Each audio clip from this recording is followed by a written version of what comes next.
चलो जी। स्वागत है दोस्तों इंग्लिश लाइब्रेरी में। ये एमएच अब्राहम की जो सीरीज़ है ये 5th क्लास है आज की, ठीक है? इसके पिछले वाले हम लोगों ने 4 लेक्चर कंप्लीट किए हैं। तो अगर इनके देखना हो तो आप इंग्लिश लाइब्रेरी के प्लेलिस्ट में जाकर देख सकते हो, ठीक है? मैंने एक सेपरेट प्लेलिस्ट बना दिया है। तो पिछले क्लास में हम लोगों ने बायोग्राफी तक कंप्लीट किया था, है ना? अब आगे हम लोग देखते हैं ब्लैक आर्ट मूवमेंट, ठीक है? चलो, आई थिंक आप सभी को विज़िबल होगा ये ठीक है कि नहीं? चलो, तो ब्लैक आर्ट मूवमेंट जो है, 1 मिनट पेन सेलेक्ट करते हैं। तो the Black art movement designate a number of African American writers, ठीक है? तो ब्लैक आर्ट मूवमेंट जो है वो किसको दिखाता है? अफ्रीकन अमेरिकन राइटर्स को, ठीक है? Whose work has shaped by social and political turbulence of 1960। तो कब थी ये? 1960 में एक्टिव हुई थी। और राइटर इसमें कौन-कौन से जुड़े थे? अफ्रीकन अमेरिकन राइटर जुड़े थे, ठीक है? इसी के बाद वो आया था तकरीबन अ, क्या कहते हैं उसे, मैं भूल रहा हूँ। हर्लिम रेनेशा, फिर ट्रांसेंडेंटल क्लब, ये सारे जो क्लब्स थे, ब्लूम्सबेरी ग्रुप, ये इसी के इर्द-गिर्द ये इंजेंडर हुआ था, ठीक है? तो the decade of a massive protest against the Vietnam war, ठीक है? वियतनाम वॉर में मैसिव प्रोटेस्ट हो रहे थे, अगर हो सके तो अगर पूछा जाए, ठीक है? डिमांड फॉर राइट्स, राइट्स उसकी जो हक थी, वो था क्योंकि उस वक़्त रैशनलिज़्म बहुत सारा था, क्योंकि ब्लैक और व्हाइट बहुत चल रहा था वहाँ पे, ठीक है? अमेरिका में। हमारे यहाँ जैसे जात-पात होता है, वहाँ पे अमेरिकन में गोरे-काले का बड़ा भेदभाव था, ठीक है? तो अफ्रीकन वहाँ राइट्स जो थी उनकी, वो राइट्स के लिए वहाँ पे डिमांड कर the led to repeated and sometimes violent confirmation, ठीक है? The rights of burning Los Angeles, ठीक है? इतना एग्ज़ाम पर्सपेक्टिव से इम्पोर्टेंट है नहीं, है ना? यहाँ पे हम लोग एग्ज़ाम पर्सपेक्टिव से जो इम्पोर्टेंट है उसी चीज़ को देखते हैं, और जितने भी पीवाईक्यू है वो मैं मेंशन करते जा, ठीक है? तो ब्लैक कार्ड वुमेन्स यहाँ पे डेजिग्नेट करता है किसको? अफ्रीकन अमेरिकन राइटर को, जो 1960 में ये सोशल एंड पॉलिटिकल वॉर को दिखा रहा, ठीक है? चलो, नेक्स्ट चलते पेज में, देखते हैं और कुछ इम्पोर्टेंट है क्या इसमें। पहले इसको ज़ूम किया जाए। हुँ, आप सबको विज़िबल होगा, अगर नहीं होता आप कमेंट में मुझे बताते चलना, ठीक है? Service of this social and political things, है ना? एज़ लैरी नील, इनको याद रखिएगा, Larry Neal put it's in his essay, इनकी जो एसे थी द ब्लैक आर्ट मूवमेंट, ठीक है? तो ब्लैक आर्ट मूवमेंट ऐसे 1968 में पब्लिश हुई थी। ये किसकी थी? लैरी नील। अभी तक इसमें पीवाईक्यू नहीं बने हैं, लेकिन आई होप बन जाना चाहिए, ठीक है? तो black art is the aesthetic and spiritual, black art is the static and spiritual sister of the black power concept, ठीक है? ये किसने कहा था? लैरी नेल ने अपने बुक में, सॉरी अपने ऐसे में, द ब्लैक आर्ट मूवमेंट में 1968 स्टेटमेंट वाइज में पूछा जा सकता है, ठीक है? Such it envision an art that speaks directly to the needs and inspiration of a black American, ठीक है? ब्लैक जो अमेरिकन थे उनके बारे में इन्होंने ये मेंशन किया, ठीक है? तो यहाँ तक आप लोग ब्लैक आर्ट, ब्लैक अमेरिका तक याद रखने की कोशिश कीजिएगा, ठीक है? उसके बाद आया ब्लैक एस्थेटिक। एस्थेटिक मतलब सौंदर्य, ब्यूटी की बात होती है, तो ब्लैक एस्थेटिक की बात हो रही है यहाँ पे, ठीक है? दैट वाज़ वॉइस्ड और supported by writers in the moment reject, ठीक है? और इसे सपोर्ट किया गया था, है ना? और जब हम लोग आगे बढ़ते हैं तो देखते हैं कि डोमिनेशन बाय व्हाइट कल्चर के बारे व्हाइट कल्चर ने इन्हें आपका रिजेक्ट किया था, ठीक है? The high art, the high art and modernist form advocated by Ralph Ellison, ठीक है? इनका नाम याद रखिएगा, ये अमेरिकन राइटर है, and the other African American writers 1950 में इसे एडवोकेट किया था, इसकी वकालत की थी अबाउट ब्लैक एस्थेटिक की। किसने किया था? राल्फ एलिसन ने, ठीक है? तो जो राल्फ एलिसन थे, उनका नाम याद रखिए, है ना? फिर जब हम आगे बढ़ते हैं, instead the black aesthetic called for the exploitation of the energy and freshness of a black vernacular, ठीक है?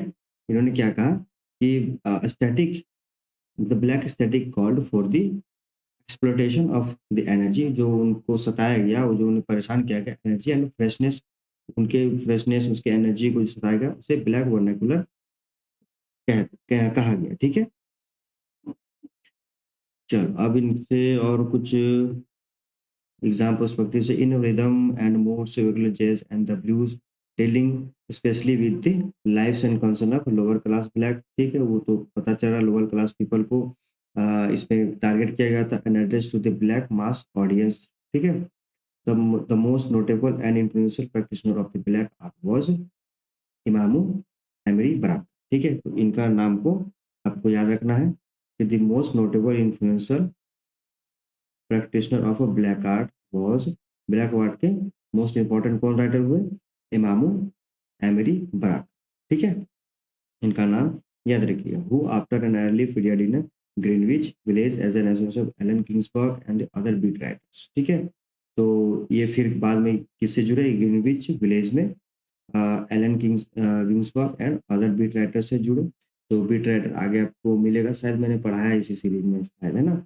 और अगर नहीं तो मेरे चैनल प्लेलिस्ट में आप जा सकते हैं, उसमें मैंने आपके जितने भी फ्रैंकफर्ट स्कूल ऑफ पोइट्स हमारे, theatre of absurd, confessional poetry, graveyard poetry, metaphysical, जितने भी आपके स्कूल ऑफ पोइट्स है, उसको मैंने सेपरेट, जैसे ब्लूम्सबेरी ग्रुप, शिकागो, है ना, न्यू एरिस्टोटेलियन ग्रुप, इनके एक सेपरेट मैंने वीडियो तैयार किया है, जिसमें आपको सिर्फ राइटर और उनके वर्क मिलेंगे, और स्कूल ऑफ राइटर से भी क्वेश्चन पूछा जाता है ना।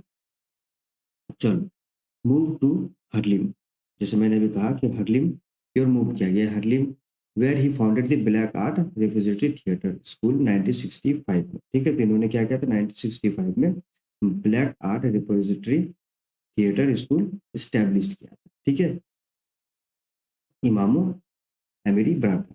ठीक है, तो ये हर्लिम क्या था, हर्लिम रेनेसा, जैसे मैंने अभी बताया, जो हर्लिम रेनेसा थी वो एक creativity and literature, music, dance, painting, sculpture जो थे, ये इनके बारे, ये सब चीज़ में ध्यान दिया गया था। ठीक है, किसने, अफ्रीकन अमेरिकन राइटर ने।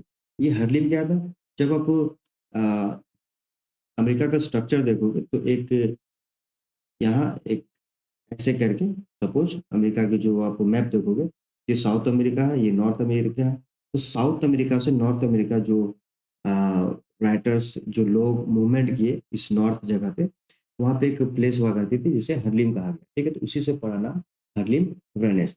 ठीक है, और उसमें बहुत सारे राइटर्स इन्वॉल्व थे, है ना। चलो, तो अब जब आगे हम लोग बढ़ते हैं तो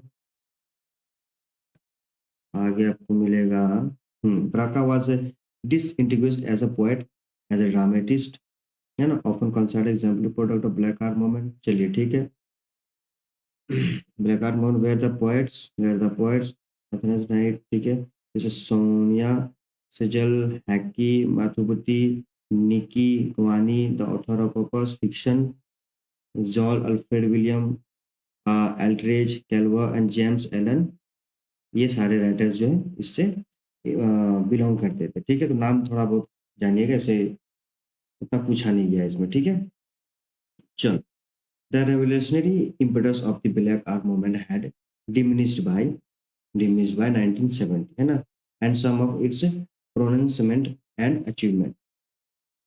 चलो ठीक है, और कुछ हमारे examples based writing survival there critical subject.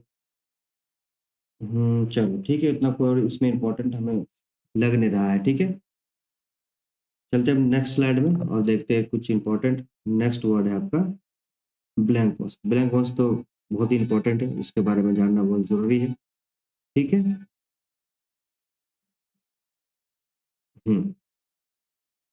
Blank verse.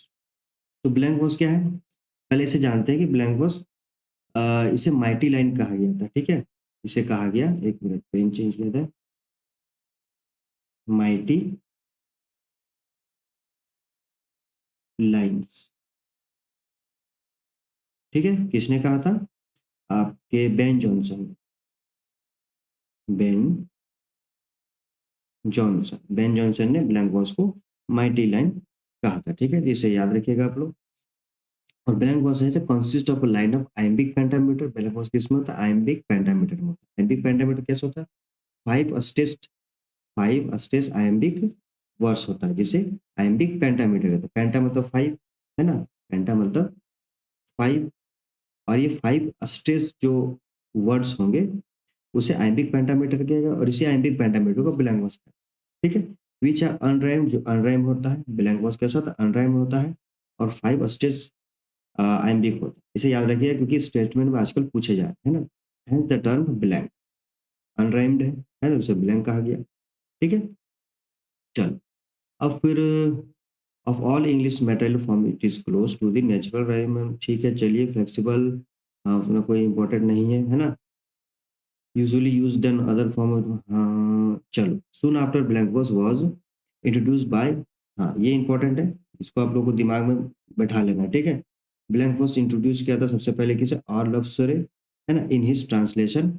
आर्लव सुरे ने अपने ट्रांसलेशन बुक 2 और बुक 4 ऑफ वर्जिल, है ना, वर्जिल के जो बुक थी, तो 2 और 4 उसमें द एनियाड जो आई थी 1540 में पब्लिश हुई थी। इसमें इन्होंने ब्लैंक वर्स को इंट्रोड्यूस किया, ठीक है। एक कह सकते हैं कि कॉइन किया, है ना। और किस बुक में किया था, बुक 4 और 2 में। ये पीवाईक्यू है, ठीक है। ये आपका क्या है, पीवाईक्यू, ठीक। तो वर्जिल के बुक जो है द एनियाड, जो 1514 में पब्लिश हुई थी, उसकी बुक 2 और 4 में ब्लैंक वर्स को इंट्रोड्यूस किया था आर्लफ सरे ने, ठीक है। तो इनका जो पूरा नाम था वो हो जाएगा आपका Henry Henry Howard Henry Howard, ठीक है। आर्लफ सरे एक उपाधि है ना, एक क्या बोल सकते हैं उसको, डेजिग्नेशन है जिसे इसे जाना जाता है ना, आर्लफ सरे, जिसे पहले राजा को डिनोट किया जाता था आई थिंक, है ना। तो इनकी पूरा नाम क्या हो गया, हेनरी हावर्ड। और इन्होंने एनियाड की जो बुक 2 और 4 थी उसमें इंट्रोड्यूस किया, ये आप याद रखिएगा। अब जब आगे बढ़ते, it became the standard method of Elizabethan and later poetic drama Elizabethan में ब्लैंक वर्स को काफी यूज किया था, free from blank verse and remain the medium in such 20th century verse play as those by Maxwell, Anderson and T S. Eliot, ठीक है। यानी कि यहाँ पे ये कहा गया है कि टी.एस. एलियट और मैक्सवेल जो थे वो verse play such 20 medium and remained blank verse free from, it became the standard metre of, ये स्टैंडर्ड मीटर बना, है ना, और एलिजाबेथन एरा में और later poetic drama. A free form of blank verse remain the medium in a such 20th century verse, ठीक है। 20th century में फिर मैक्सवेल, एंडरसन और टी.एस. एलियट ने इसे काफी यूज किया ब्लैंक वर्स को, है ना।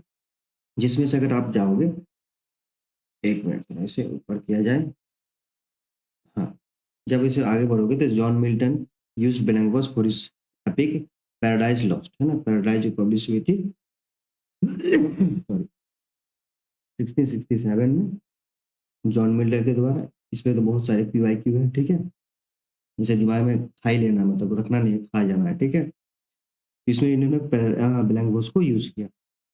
फिर जब आगे बढ़ते हैं तो जैसम थॉमसन और his description descriptive and philosophical season, season किसकी थी, पब्लिश हुई 1726 में, जेम्स थॉमसन की।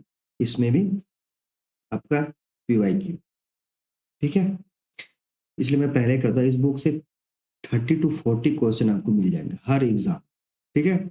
यूजीसी की जितनी भी एग्जाम होती है जून और दिसंबर साइकिल में, आप अगर बैठ के देखोगे तो आपको 30 तो कहीं नहीं जाएंगे। इसलिए मैं कहता हूँ इस बुक को आपको एकदम रगड़ देना है, और बुक में जितने भी राइटर्स है, जितने भी आपके मेन मेन वर्क्स है, उनको अगर कर लिया तो फिर कहने की बात ही नहीं है ना, सिलेक्शन आपका पक्का।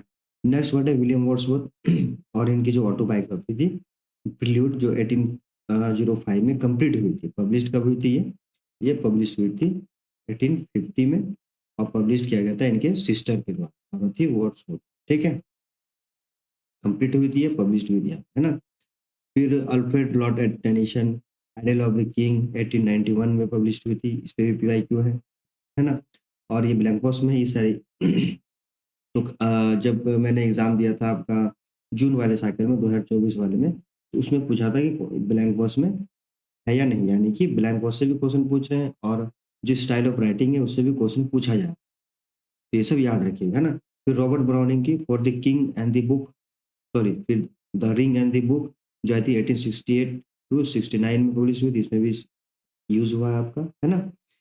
And many dramatist monologue, monologue में भी जैसे कि टी.एस. एलियट, इनकी जो वर्क थी द वेस्टलैंड 1922 में ये पब्लिश हुई थी, है ना? ये द डायल थी, अमेरिकन एक न्यूज़पेपर थी द डायल, उसमें ये पब्लिश हुई थी, याद रखिएगा ये पीजीटी का क्वेश्चन, ठीक है? A large number of meditative lyrics from the romantic period, और रोमांटिक पीरियड में भी इसे बहुत ही ब्लैंक वर्स को यूज़ किया गया बेहतरीन तरीके से, है ना? जिसमें से हमारे कॉलरेज साहब थे फ्रॉस्ट एट मिडनाइट, ठीक है? इसमें भी यूज़ हुआ है। फिर वर्ड्सवर्थ की जो टिंटन एबी है, इसमें ये भी ब्लैंक वर्स में है। टेनिसन्स डियर आइडल्स डियर, है ना? ये भी है आपका लॉर्ड टेनिसन का, ठीक है? In which the blank verse is divided into 5 line stanza, है ना? ब्लैंक वर्स इस समय, जैसे टेनिसन जब टीएस आइडल टीएस को लिख रहे थे, उस वक्त ब्लैंक वर्स को डिवाइड किया था 2 5 लाइन स्टेंजा में, है ना? एंड वेल्स स्टेवंस संडे मॉर्निंग, इन सारे वर्क्स में ब्लैंक वर्स को यूज किया गया। तो अब कहने का तात्पर्य है कि जितने मैंने अंडरलाइन किए इन वर्ड्स, इन सॉरी वर्क्स को, इन राइटर्स को आपको जानना, ठीक है? यही कंसेप्ट है यूजीसी क्वालिफाई का। आपने बुक को पढ़ा इस एम एस अब्राहम को, इस एम एस अब्राहम की बुक को पढ़ने के बाद जितने भी इसमें राइटर्स हैं, आपके वर्क्स उनके मेनली इसमें कंसिडर है, जैसे कि इसमें मैंने वेस्टलैंड है, तो इनको पढ़ना ही पढ़ना, ठीक है? इससे क्वेश्चन पूछे जा रहे हैं, तभी ये बुक मैंने पहले कहा था, ये बुक बड़ा इंपॉर्टेंट है ना?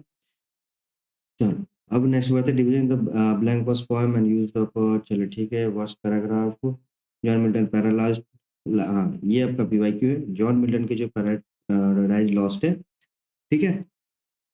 इसमें बिगिनिंग हुई थी किससे? ऑफ मेंस फर्स्ट डिसोबीडियंस, ठीक है? ये आपका लाइन हो गया। इसी तरह क्वेश्चन पूछा जाता है और स्टूडेंट को लगता है कहाँ से पूछा जा रहा है ना? और एंडिंग लाइन क्या थी? And justify the way of God to man, ये आपकी एंडिंग लाइन होगी। और of first, of man's first disobedience, ये आपकी स्टार्टिंग लाइन है। इसमें भी पीआईक्यू है, पीजीटी में क्वेश्चन बना हुआ है इससे, ठीक है? तो देख सकते हो कितने सारा इसमें देखने को मिल रहा है ना? Also the opening was paragraph of 22 line in Wordsworth princess Abbey 1798 में पब्लिश हुई। चलो ठीक है। अब देखिए, अब वर्ड्सवर्थ की जो पोएम है टिंटन एबी, ये 1790 में पब्लिश हुई थी। अब इसकी एक लाइन दी हुई, अब इस लाइन को आपको रीडिंग करना है, और ताकि समझ में आए और चीज़ों को जब क्वेश्चन में पूछा जाए तो बस आइडेंटिफाई कर, ठीक है? इसी तरह इस बुक से एज इट इज, या फिर कभी कभी हाँ, कभी कभी एज इट इज पूछा जाता है, जैसे कि जॉन कीट्स की वो जो वर्क है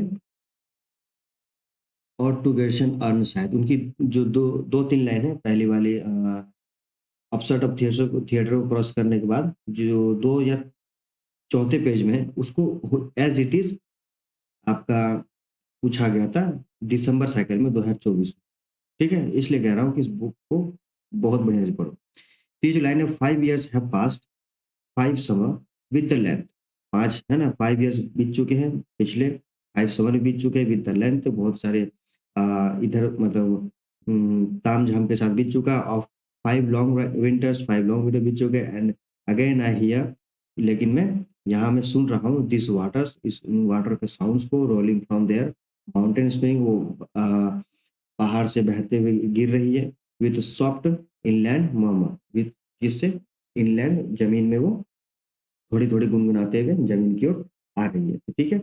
ये लाइन एक दोबारा से रीड कर लेना ताकि पहचान में आ गई ये टिंटन एबी से है ना? चलो, नेक्स्ट वर्ड है आपका ब्लूम्सबेरी ग्रुप। तो जैसे मैंने कहा कि ब्लूम्सबेरी ग्रुप को मैंने एक सेपरेट वीडियो बनाया है, इनके चैनल में प्लेलिस्ट में जाकर देख सकते हो, ठीक है? और स्कूल ऑफ पोएट्स के नाम से वो प्लेलिस्ट है। स्कूल ऑफ पोएट्स से बहुत पूछे जाते हैं हम लोग, तो ब्लूम्सबेरी ग्रुप जो है आपका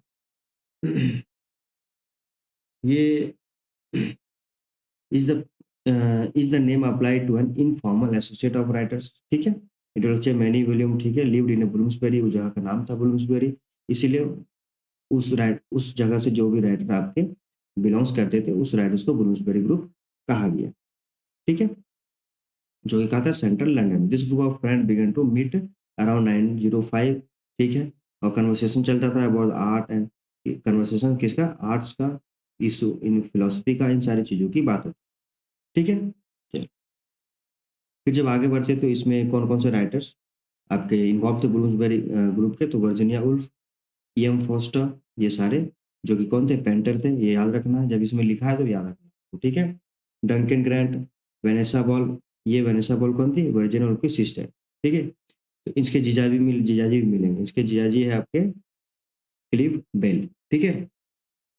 तो क्लिव बेल कौन है, इनके जीजाजी, ठीक है, वेनेसा के हस्बैंड। रॉजर फ्रायर, ये सारे आपके ब्लूम्सबेरी ग्रुप से रिलेट करते हैं। अब एग्जाम में क्या होता है कि इनमें से एक राइटर को मिस कर देगा और आइडेंटिफाई करने पड़ेगा कि कौन नहीं है या फिर कौन है, ठीक है। ऐसे हम स्कूल ऑफ वर्ड से क्वेश्चन पूछा जा रहा है। The iconoclast biography of Victorian fashion, ठीक है। लैटिन स्ट्रेची, ये भी आपके इस ग्रुप में इन्वॉल्व करते हैं, ठीक है। फिर इकोनॉमिस्ट, एक इकोनॉमिस्ट है जॉन माइनराड केनिंग्स, ये आपके हो गए, ठीक है जी। ये सारे राइटर्स इन्वॉल्व करते हैं, ठीक। नेक्स्ट हम लोग जब पढ़ेंगे तो इसमें some members were linked not only by common interest view point, चलो ठीक है।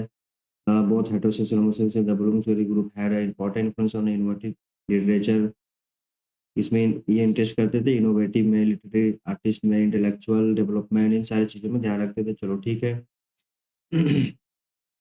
in memory by the son of Philip Boyle and Vanessa Stephens, Quentin Bell, ठीक है, Quentin Bell. Bloomsbury group recall 1997 publish हुई थी। A memoir by the son of Philip Bell, ठीक है, and Vanessa Stephen. ऐसे क्वेश्चन पूछा नहीं गया है बट ऐसे थोड़ा ध्यान रखिएगा ना। ब्लूम्सबेरी हाउस ऑफ लायंस 1979 में पब्लिश हुई थी, किसकी थी, लियोन एडल, ठीक है। तो ये याद रखिएगा आप लोग, ठीक है। चलो नेक्स्ट पेज पे चलते हैं और कुछ इंपॉर्टेंट ब्लूम्सबेरी रीडर, चलो ठीक है, ऐसा कोई नहीं। तो ब्लूम्सबेरी ग्रुप को मैं शॉर्ट शॉर्ट नोट्स तैयार कर देता हूँ। इसमें जो हमारे राइटर हैं ये कहा कि लंदन 1905 में ये एक्टिव थे, ठीक है, ब्लूम्सबेरी ग्रुप। और ये 8 इशू को लेकर ध्यान में रखते थे। इसकी जो राइटर्स इन्वॉल्व थे इसमें ये थे वर्जीनिया उल्फ, ठीक है, वर्जीनिया उल्फ। फिर आपका इसकी जो सिस्टर थी वेनिसा वेनिसा बेल,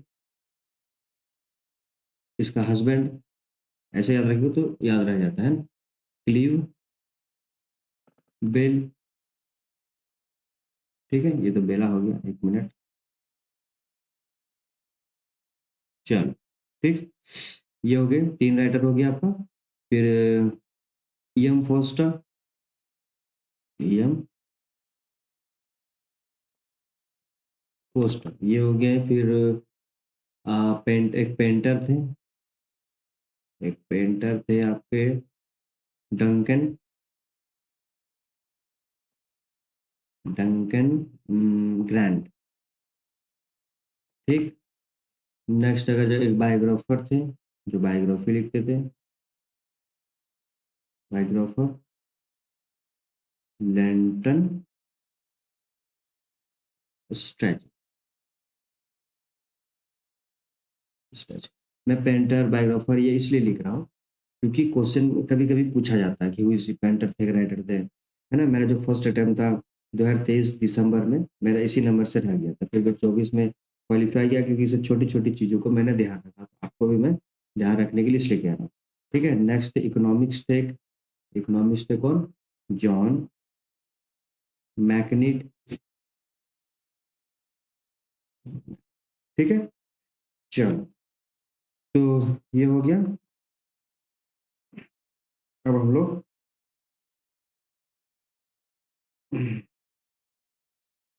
आगे बढ़ते हैं। ये आपका हो गया, सॉरी, अब हमको मुझे कहीं जाना होगा, है ना, तो मिलते हैं नेक्स्ट क्लास में, और नेक्स्ट क्लास में इसको फिर कंटिन्यू करेंगे, ठीक है। तो वीडियो अच्छी लगे तो लाइक सब्सक्राइब कर दीजिए, ठीक है। चलो धन्यवाद।